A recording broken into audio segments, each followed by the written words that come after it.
Promesse biblique du jour. Parlons de la grâce de Dieu. En effet, c'est par la grâce que vous êtes sauvés, par le moyen de la foi, et cela ne vient pas de vous, c'est le don de Dieu. Ce n'est pas par les œuvres, afin que personne ne puisse se vanter. C'est quoi exactement la grâce de Dieu? La grâce est l'aide et la force divine que nous recevons par l'expiation de Jésus-Christ. Par la grâce, nous sommes sauvés du péché et de la mort. De plus, la grâce est un pouvoir habilitant qui nous fortifie de jour en jour et nous aide à persévérer jusqu'à la fin. Comment définir la grâce? C'est une faveur accordée à quelqu'un pour lui être agréable. Je vous demande cela comme une grâce, remise de tout ou partie de la peine d'un condamné ou commutation de cette peine en une peine moins forte. Obtenir la grâce d'un coupable. Pourquoi nous avons besoin de la grâce de Dieu? La grâce de Dieu est une nécessité pour notre vie. Dieu nous l'offre gratuitement, sans contrepartie. Elle n'a rien à voir avec la loi ou avec nos propres efforts pour nous améliorer. Il suffit de nous tourner humblement vers Dieu,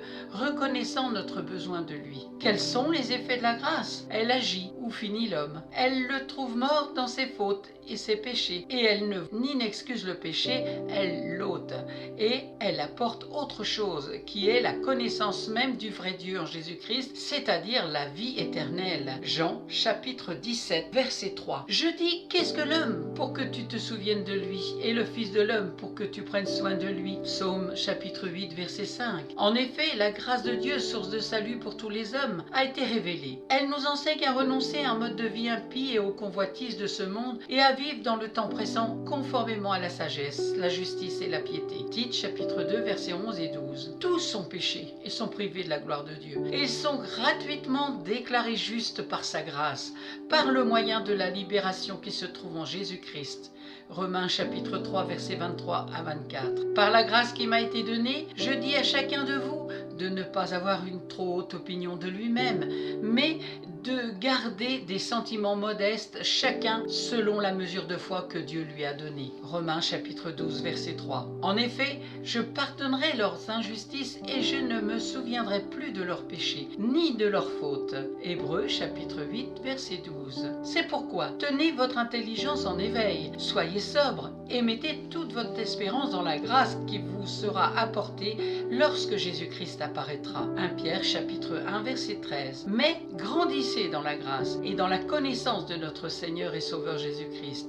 À lui soit la gloire, maintenant et pour l'éternité. Amen. C'est dans 2 Pierre chapitre 3, verset 18. Le Dieu de la paix écrasera bientôt Satan sous vos pieds. Que la grâce de notre Seigneur Jésus-Christ soit avec vous. Romains chapitre 16, verset 20. Que la grâce et la paix vous soient données de la part de Dieu notre Père et du Seigneur Jésus-Christ. Romains chapitre 1, verset 7. Et pour terminer, 2 Corinthiens chapitre 13, verset 13, que la grâce du Seigneur Jésus-Christ, l'amour de Dieu et la communion du Saint-Esprit soient avec vous tous. Soyez abondamment bénis. Merci d'avoir pris du temps pour écouter la parole de Dieu dans Promesse biblique du jour. Je vous dis à très bientôt et surtout bon courage. Poursuivez la méditation de la parole de Dieu qui est une puissance de vie pour quiconque y ajoute la foi. Amen.